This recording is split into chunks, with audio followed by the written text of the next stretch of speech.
Hello दोस्तों, मैं laboratory technologist Vinod.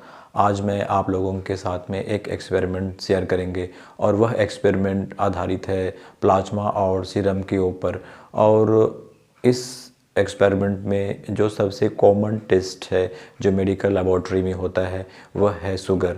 तो वैसे तो जब हमें शुगर टेस्ट करना होता है तो शुगर टेस्ट करने का कई एक मेथड होता है। हम ग्लूकोमीटर से भी कर सकते हैं या एनालाइजर से भी कर सकते हैं। As a sample sugar test करने के लिए हम हॉल ब्लड भी लेते हैं, कैपिलरी ब्लड भी लेते हैं, प्लाज्मा भी लेते हैं, सीरम भी लेते हैं। लेकिन बात बड़ा कन्फ्यूजन वाला यहाँ पे होता है कि कौन सा सैंपल शुगर टेस्ट के लिए या फिर ग्लूकोज टेस्ट के लिए सबसे बेहतर होगा।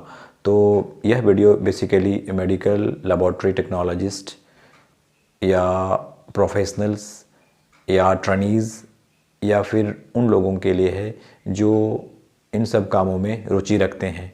तो सबसे पहले आज हम जो सैंपल के रूप में लेंगे वो है वेनस ब्लड।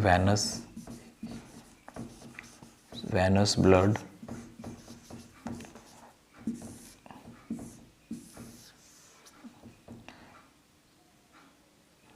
इसे हम दो कंटेनर में रखेंगे।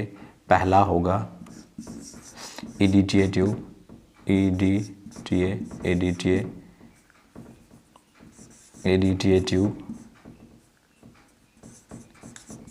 ट्यूब, और दूसरा प्लेन ट्यूब।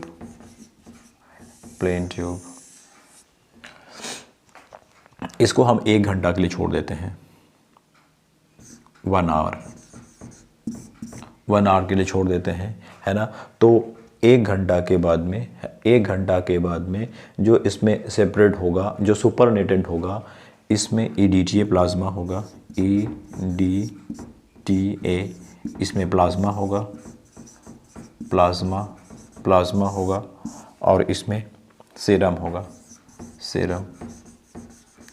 सीरम। तो यहाँ बात आती है प्लाज्मा से ग्लूकोज टेस्ट सबसे अच्छा होगा या फिर सीरम से ग्लूकोज टेस्ट अच्छा होगा। तो हम यहाँ पे 10 रीडिंग्स लेंगे, 10 रीडिंग सीरम का लेंगे और 10 रीडिंग प्लाज्मा का लेंगे। फिर हम देखेंगे कि दोनों के रीडिंग में कितना डिफरेंस होता है।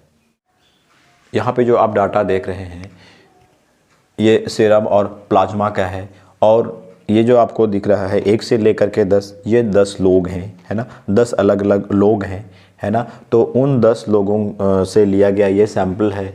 एक सीरम सैंपल है और एक प्लाज्मा सैंपल है ना। और यहाँ पे मतलब सीरम सैंपल और प्लाज्मा सैंपल में कितना डिफरेंस आ रहा है वो डाटा यहाँ पे दिया हुआ है। तो ये एक्सपेरिमेंटल है, एक्सपेरिमेंट किया गया है, मतलब यह जांचने के लिए कि जब हम ब्लड शुगर टेस्ट करते हैं प्लाज्मा से या सीरम से, तो दोनों में से कौन बेटर है और किसका रिज़ल्ट ज़्यादा आता है। तो डाटा के हिसाब से ये आपके सामने प्रस्तुत है। जब हमने पहला पेशेंट का, मतलब पहला आदमी का जब हमने सीरम से शुगर टेस्ट किया, है ना, तो उसका शुगर टेस्ट 98 mg पर डेल आया। जब उसको हम प्लाज्मा से किए, है ना, तो 110 mg पर डेल आया। तो सीरम से किया गया शुगर टेस्ट और प्लाज्मा से किया गया शुगर टेस्ट में जो अंतर आया वो 12 का आया। ठीक है। तो इसी प्रकार जब दूसरा पेशेंट का हमने लिया तो उसका सीरम सैंपल से जो टेस्ट किया तो 96 आया, 100 तो प्लाज्मा से आया 108, और दोनों का डिफरेंस कितना है 12। और जब तीसरा पेशेंट का हमने लिया तो उसका सीरम सैंपल से जो रीडिंग आया 95 आया, और प्लाज्मा से जो रीडिंग आया वो 107 आया, और डिफरेंस कितना आ रहा है 12 आ रहा है। उसी प्रकार चौथा आदमी का 95, 108 और डिफरेंस 13। पांचवा आदमी का 94, 107 और 13 डिफरेंस। उसी प्रकार से जब हम 8वां आदमी का लिए, है ना, तो सीरम सैंपल से जब उसका हमने शुगर टेस्ट किया तो 90 आया, और प्लाज्मा सैंपल से 104 आया। और डिफरेंस एक्सपेरिमेंट से यह साबित होता है ना, कि हमेशा जब सेम पेशेंट का प्लाज्मा और सीरम से जब ग्लूकोज टेस्ट किया जाता है तो ग्लूकोज से सीरम से लिया गया जो रीडिंग होगा वो हमेशा कम होगा, है ना, और प्लाज्मा से लिया गया रीडिंग होगा वो वो ज़्यादा होगा। और डिफरेंस यहाँ पे जो देख रहे हैं, मोटा मोटी जो डिफरेंस है 10 से 15% का होता है ना। तो हमेशा प्रीफर जब करने का बात आता है ना, तो हम प्लाज्मा को प्रीफर करेंगे।